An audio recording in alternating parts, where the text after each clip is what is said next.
we were looking to help in terms of food insecurity in the city. The generosity of restaurant and food industry in New York City was really overwhelming. Not only did we reach out to people, but people contacted us for ways to help. That was very inspiring. Welcome to The Profitable Table, fed by Woolco Foods, the nation's first podcast devoted to the business and lifestyle of the hospitality industry. Now, here's your host, Woolco Foods CEO, Stephen Toberoff. Hello, everyone, and welcome to another episode of The Profitable Table, fed by Woolco Foods. I am your host, Stephen Toberoff, and today I'm really very much looking forward to my guests and the conversation we're going to have, because I think one of the most important and meaningful things we can do in life is to have an impact for the positive on other people and on the community. And I think in the hospitality industry in general, that's something that people really pride themselves on. And so for me to have an opportunity to speak to my guests who have such a phenomenal position with such a great organization is a great honor for me. So without further ado, I want to introduce my guests. I have Danielle Blumstein, who is the Director of Outreach and Engagement for the Imagine Society. And along with her is one of their youth leaders, Dayelin De La Cruz. So ladies, thank you both for taking the time to speak with me today. I very much appreciate it. Thank you, Stephen. I'm so happy to be here. Yes, I'm excited. So what I think would make sense, and you guys can we'll just have a conversation and you guys will contribute as you see fit. But I think what I'd like to do first is starting with Danielle and then we'll go to Dayelin is, Danielle, if you would just tell me a little bit about yourself and then about the Imagine Society, or you could go in the other way as well, but would love to have you share with our audience what the Imagine Society is and how you came to be involved with them. And then would love to hear from Dayelin, how she got involved and a little bit about her background and what she does as youth leader. Great. Yes, I'd be happy to. So the Imagine Society was created in 2018. And the original and our mission is to unite the youth community from various socioeconomic, cultural, and religious backgrounds in celebrating and encouraging service and volunteerism. And when it started in 2018, we really were focusing on outreach and finding other like-minded youth groups and organizations and communities. And we would have events where we would have these kids come and kind of mix them up and talk about challenges and problems that they were seeing in the community and the society around them, and kind of helping to empower their voice, whether it is poverty or police relations, like what was affecting their community and what were some ways that they could think about helping the situation, whether it would be something that they could do as a young person or whether they could point to things that they thought the community as a whole could help. And what was great was we had these events and we would have these diverse groups and we would mix them. So each kid would kind of hear and experience a point of view different from their own. And we would often have service components to each of these events, whether it would be, we did like a baskets for the Bahamas after a hurricane there. We would do drives for food pantries. So there was a service component, but also it was to kind of open up discussion and also to highlight at these events if there was a youth group doing something that could be celebrated in terms of service. And then, as we've all kind of experienced, the pandemic really changed a lot of things for everybody. And what was interesting was the pandemic caused this evolution in the Imagine Society that actually allowed it to grow beyond the borders that it originally had in its inception. And nothing was in person and everything is all of a sudden virtual, and everybody was looking for connections in a different way and also looking for ways to help, looking for ways to connect. It almost allowed us to grow across the country and then also ultimately across several countries across the globe. And what happened was it evolved the organization to really create new ways for the youth community to express themselves and to fulfill service. Now, unfortunately, the pandemic caused a lot of new challenges for people in our communities. We saw a lot of food insecurity. We saw, a growing unhoused crisis in New York City and health, medical inequality and inequity. So while these new challenges arose, we also, parallel to that, had kids who were already being involved in service took the reins, which was quite exciting, took the reins and saw these challenges arise and found ways to help and found ways to communicate and to spread information so that other people became aware of the situations and ways to help, which was quite exciting. So the organization really evolved in a way that I don't think anyone anticipated. And myself, I couldn't be more proud and excited about the new things that we're doing and the new ways that we're finding ways to service and outreach and have the youth community involved. As I'm listening to you, Danielle, what I love about what you're saying is you're achieving two extremely important objectives at the same time. One is you're getting young people engaged, and therefore it's a great benefit to them to be able to, as young people, have a positive impact and learn the responsibilities and overcome challenges associated with achieving an objective. But then there's the additional benefit of the positive impact and right. relief that you're providing in whatever community or whatever segment of a community that you're seeking to address. So I love that. It's achieving two objectives simultaneously. Yeah. And also, I think the other really special thing is, the organization was originally started by three mothers who had their children going through either it's confirmation or bar bat mitzvah. There's always a service component. And they saw their kids really enjoying it and realized after that milestone's been achieved, who else is encouraging the service mentality? So it was an effort to kind of pick up where those milestones leave off. And also I think we can all agree, if we really want to enact change for the better, it's by building in young people the ability to become involved and invested and aware when they become adults. That Absolutely. that can help, which is what's so exciting. Absolutely. Because, I feel like I'm oftentimes in my mind, I feel very close to being a child, and a young person.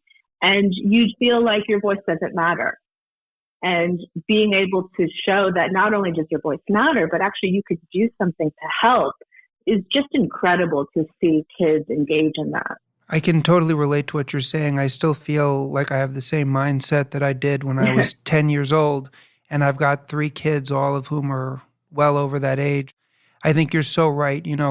Like with anything else in society, social media can be an enormous positive. It can also be something that creates challenges. And when I look at your guys' social media and what you're doing, it's so inspiring. And to get young people involved in service as a foundational part of who they are as they enter adulthood is awesome. I would love to know, Dayelin, if you would, how did you get involved with the Imagine Society, and what has been your favorite part, or what challenge or initiative that you took on that you found the most rewarding thus far? Okay, so I'm a part of a youth group called the Spirit Squad, and it's a bunch of youth leaders led by Robin Kluber. As Danielle was saying, the Imagine Society will hold events where we would mix between different youth groups. So we would connect there, and that's how I first found out about them. And I really liked the engagement and the different topics we spoke about. And then the Imagine Society started volunteering in our homeless shelter. So we would cook for homeless men, a part of a specific group, every Saturday, once a month. So they came in and they helped us. And that's how I first started getting to know everyone from the Imagine Society. So I felt like the most rewarding part has been the engagement after the homeless shelter, the pandemic happened. So we've just been participating together in between food pantries. And I feel like the diversity, as Danielle was emphasizing, has been really the most cherishing part of it all. It's amazing how much different age groups and different backgrounds can really connect to try to make a difference in this world, even if it's not the biggest one, but it's still something, a little goes a long way. So Absolutely. Yeah. As I'm listening to both of you, I'm reminded and I'm thinking about my parents. And I was so blessed to have parents that really were extremely empathetic and giving people. And I would remember, I could tell many stories of just them helping other people, thinking about other people, and instilling in that in me in a young age was such a blessing. It's been so enriching for my life and has given it meaning. It's something I try to do with my children as well. And I think it's so important and so valuable just for the individual. Now, Danielle, one of the ways that we came to know one another is you were doing some work regarding food insecurity. And I think food insecurity for people was probably the phenomenon that came out of the past 18 months that really hit me and bothered me the most, because you saw individuals who had never been to a food bank before in their lives forced into that situation. And I really felt that had it not been for individuals and organizations stepping up, that it would have been absolutely tragic. I mean, we were going back to soup kitchens like the Great Depression, Right. and there was nothing. So my question is, I understand the mission of the Imagine Society in terms of engaging the youth. How do you determine what projects or challenges you focus on? You've got the youth, they're engaged, you want to have an impact. What are some of the thoughts or approaches you have as you determine what type of impact you want to have, whether it's with food insecurity, housing? What sort of guides that decision making? Well, first I want to say before I address that during I know a lot of your guests and your work in the food industry, that I just want to say that during the pandemic, when we were looking to help in terms of food insecurity in the city, the generosity of restaurant and food industry in New York City was really overwhelming. Not only did we reach out to people, but people contacted us for ways to help. That was very inspiring. And I just thank everyone that has helped over the years and the months. But when we look for service events, it's very important that there is always a youth component. I think what makes the Imagine Society so special is, there's a lot of really wonderful nonprofits and organizations out there that provide services, whether it be food or medical or education. But we uniquely have not only events that are, 100% youth driven, but that look for ways to incorporate and teach and expose kids to new ways of thinking and learning and doing. So everything that we look for that this is something that a youth leader or multiple youth leaders can be involved in, that they can be a part of the process. Dayelin is involved with several of our services, whether it be the pantry, and then also we do events for a shelter for unhoused mothers and babies. So it's always something that has a youth component. And we really do look for stuff that's New York City based, that's helping the most vulnerable in ways that we can. We're a small kind of boutique organization. So we look for ways that we can help that's achievable for us and also with the kids. So we really do believe, I think that the grassroots movements are the way to galvanize universal change. There's so many amazing activists that we've been inspired by. And I remember the kids wrote about Grace Lee Boggs in one of our newsletters. And she's someone that came from big movements. And then at the end of her activist career, started a camp for kids.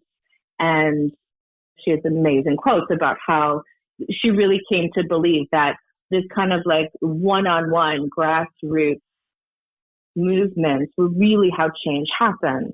So I think that that's also something that inspires us, looking for ways where we can make really meaningful connections with people that need help, and connections with communities that are looking for help, and that both the adult leaders and the youth leaders could be a part of that. I appreciate your comments, and I agree with them. What was so humbling and so inspiring about being part of this industry was that even though the restaurants and the hotels and the bars themselves were facing enormous challenges to their business, business owners, employees, everyone affiliated with them were really in a very challenging and tenuous position, they made it a point to be focused on giving and having a positive impact and thinking about others. And I really loved being a part of that. And it's one of the more inspiring and cherished memories I have, to really show that no matter what's going on, you can always think about someone else, and you always have something to be grateful for, and you can have an impact. The second thing you're saying, and I'd love to dovetail this and get Dayelin's thoughts, is as I was listening to you, Danielle, and you're talking about grassroots movement and how that can have the biggest impact, I'm thinking of a book that I actually just finished by Martin Luther King Jr. called Stride, which chronicled the Montgomery bus boycott. And what was so incredible about that book to me was, in addition to the historical impact that was achieved in that, it required, on the part of Dr. King and others, such organizational talent, such execution, such leadership skills. I mean, if you even think about it from the perspective of a business or anything else, I mean, how do you take a situation where you want to change a wrong, you have no money, the legal system is against you, the people you're looking to lead are some of the most vulnerable and economically disadvantaged in the community, and yet you're going to take that hand and turn it around and change the world, as you were talking about, and nothing was more grassroots than that. And so that leads me to my question for you, Dayelin, which is, as a youth leader, in what ways do you find that the skills or the experiences that you're getting are translating into making you a more effective person in other areas of your life, whether it's academically or otherwise? Do you feel that the lessons that you're learning also are translating into making you a more formidable or well-rounded or effective person in other areas of your life?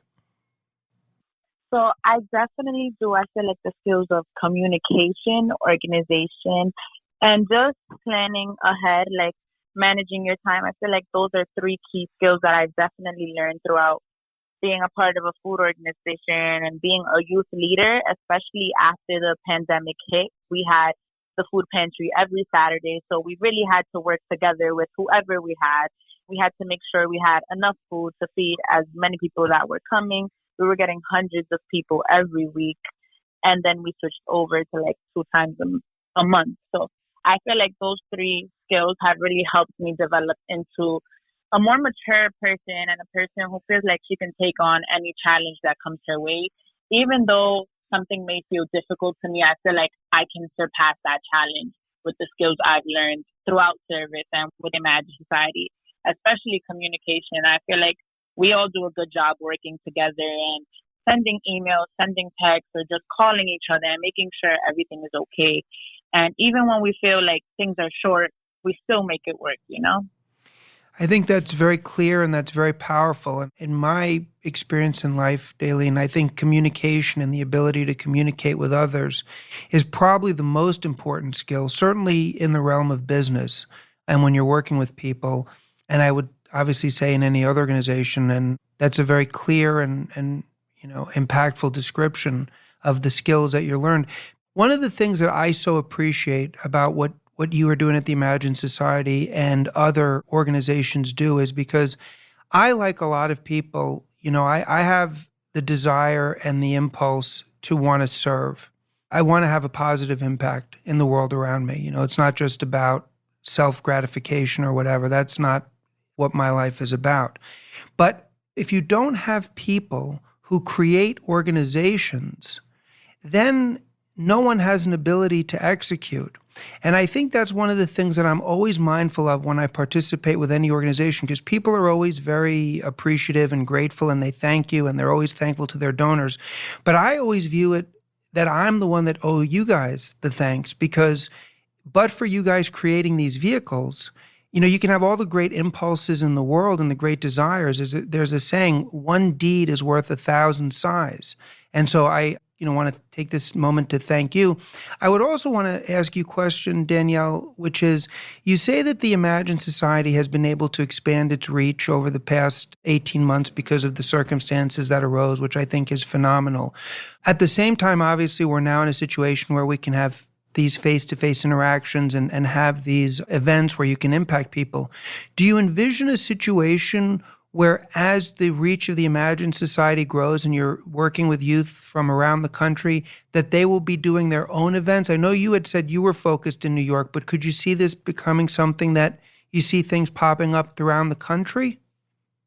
Yeah, I mean, that's really part of the dream, certainly. Whether it's under the umbrella of the Imagine Society of name, it's planting seeds so that people, adults and kids, in their own way, do service and volunteer and all of the wonderful things that we're doing. I mean, that would be extraordinary. And we've seen it on smaller levels already. I mean, we became friends with a family in Canada, the Fentons, and just because they've been, looking for an opportunity, this mother and her 4 kids and her husband, a way to volunteer and to help. She helps her community in Canada, but she's donated her time and financially to the Imagine Society. And she's an incredibly generous person. And even in her own, when we've spoken, has said that it's encouraged her to continue to grow and to, her service and her kids and their, journey in doing service and being kind of caring human beings in the world. And she built her own company where she donates 50% of the profits to the most vulnerable. And so in some ways, it's almost happening a little bit. And I think it's, the more that those moments can happen and grow and build, the exciting it is. Another thing that I kind of wanted to talk about too, which is, when we talk about like what's so wonderful about the Imagine Society, is children really, like young people really have the ability, I feel personally, to see the world for what it is, right? They're not kind of tied up in the day-to-day of adult responsibilities and, worries and stressors. And there's something really amazing about, a child and a young person's perspective. Like I feel like they can not only like see the world for what it is, but see injustice and see that things like that. But I think that when it's communicated from a young person, you can't help but be moved by it and moved to do your own service and to do your own compassionate work to help your community. And it's just, I think, really just uniquely exciting about it. And hearing Dayelin speak, I mean, she's such we're so proud of her. She's just such a, a success story and such an incredible young person. And to see her grow and be able to communicate the stuff that she's not only learned that'll help her on her journey of life as as an adult, but also as someone that is now committed to service. It's just extraordinary. Absolutely. And, something I had mentioned before, which is that, social media is so powerful. It's powerful in the realm of business. We use it. It's powerful in the realm of people's lives.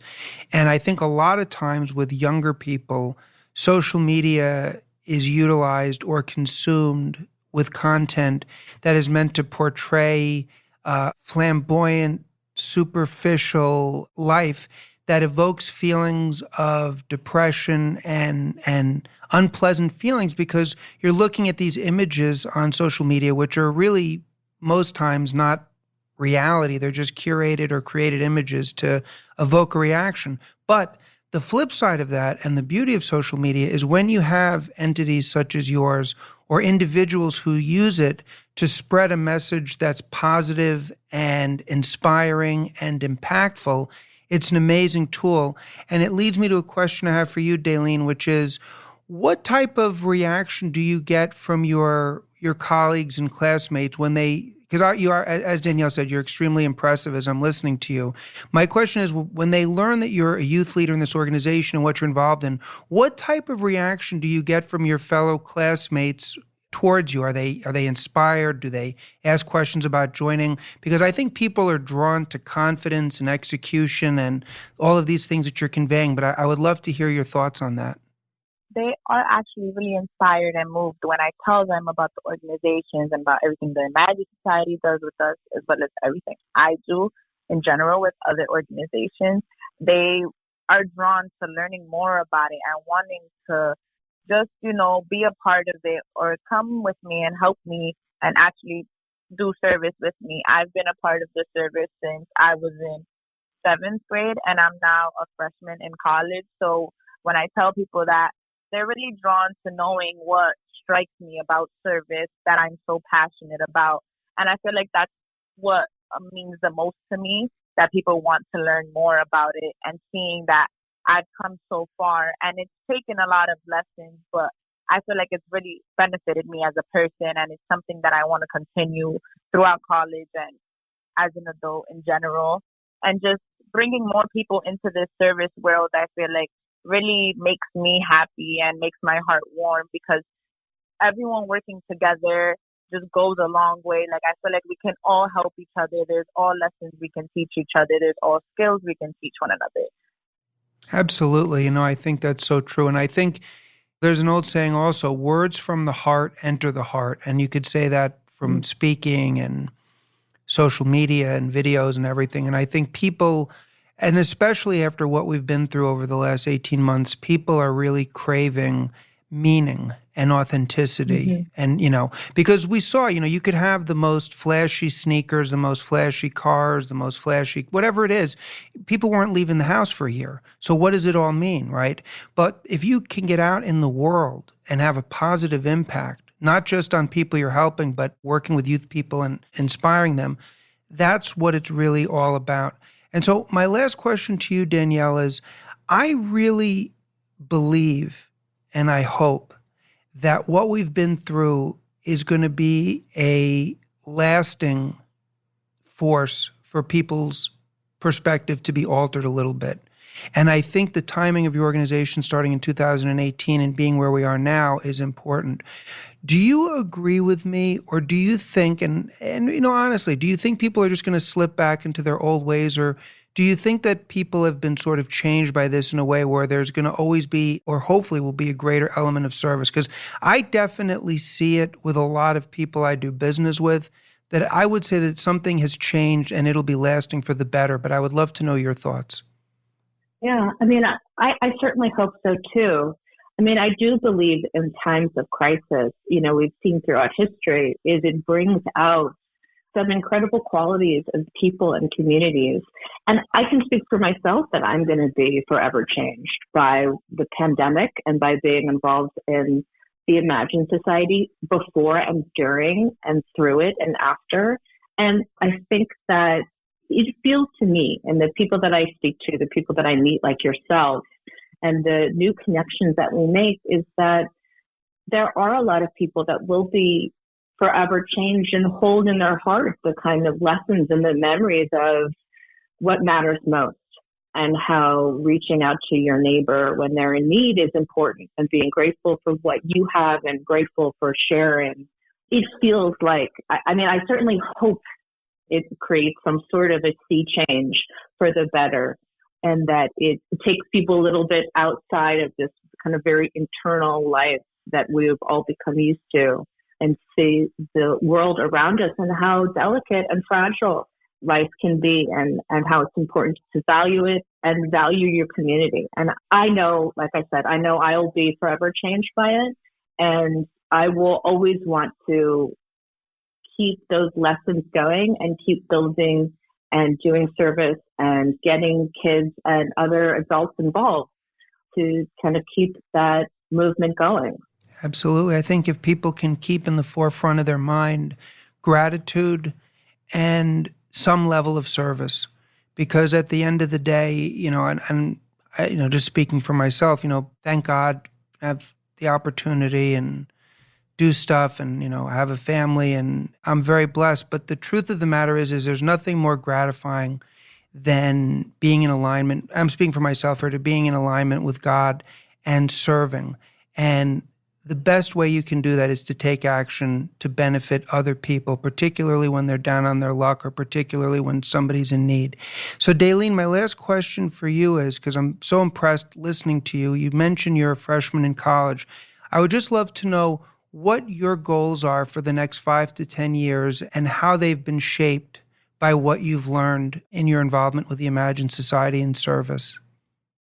I feel like my goals for the next 5 to 10 years is expanding my passion for service, looking for different service sites that I can help, as well as still being committed to the Imagine Society and my own youth group. I feel like potentially maybe I want to create my own youth group or just create like a group of adults who would like to do service. And by using my skills, I want to continue to inspire people and continue to make goals for myself and really achieve my goals with the skills, because one thing that I forgot to mention was patience. I feel like this whole servicing has taught me a lot about patience.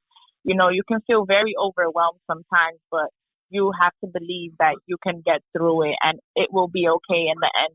There's a lot of things in this world that it's hard to believe that you can make a change, but you really can if you just put your mind to it and you have the right surroundings with you. I feel like the Imagine Society has been my backbone as well as my own youth group.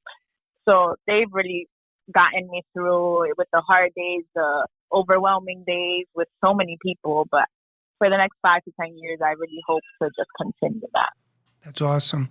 So Danielle, can you let our audience know if people want to learn more about the Imagine Society or get in touch with you guys, how would they do that? Absolutely. Well, you can follow us on Instagram at the Imagine Society. And also often on our Instagram, we will talk about service events upcoming, ways that you can help. And then we also have a website, theimaginesociety.org, where we publish our newsletter. We talk about upcoming events, upcoming services that we have, and other ways that you can help with the other organizations that we are thankful to be a part of and work with. Well, I just want to say that it's really been an honor and a pleasure to speak with both of you. And I know a lot of my listeners are entrepreneurs as well, of being in the hospitality space. And I can tell you that just as you want to build a solid foundation for your business at the very beginning, it's my opinion that a part of that foundation must be service and community. It just is. And I could give so many stories and reasons and personal benefits that I've gotten from having that philosophy. But there's really nothing better that I've ever experienced anyway to know that you're not just in it for yourself. And so for people that are entrepreneurs and just starting out, something to think about. If you can forge relationships early on with great organizations like the Imagine Society or others and grow with them, incredibly rewarding. Danielle, Dayelin, this has been an absolute pleasure, and I so appreciate you guys taking the time to speak with me today, and I wish you much continued success with the Imagine Society. It's phenomenal what you're doing, and just very much want to say thank you. Thank you. And thank you. And thank you, Stephen and Wilco, for your partnership with us. And it's been inspiring to even speak with you over the past couple of weeks to see your commitment. It's just wonderful. Well, I thank you. I thank you again, and I hope you guys have a great day, and it was a pleasure speaking with you. Thank you. Thank you. You too. Thank you. Bye-bye. Thank you for listening to The Profitable Table, fed by Woolco Foods. Please be sure to rate and review the show on Apple Podcasts or your favorite podcast app. And to learn more about Woolco Foods or Stephen Toberoff, please visit us at woolcofoods.net.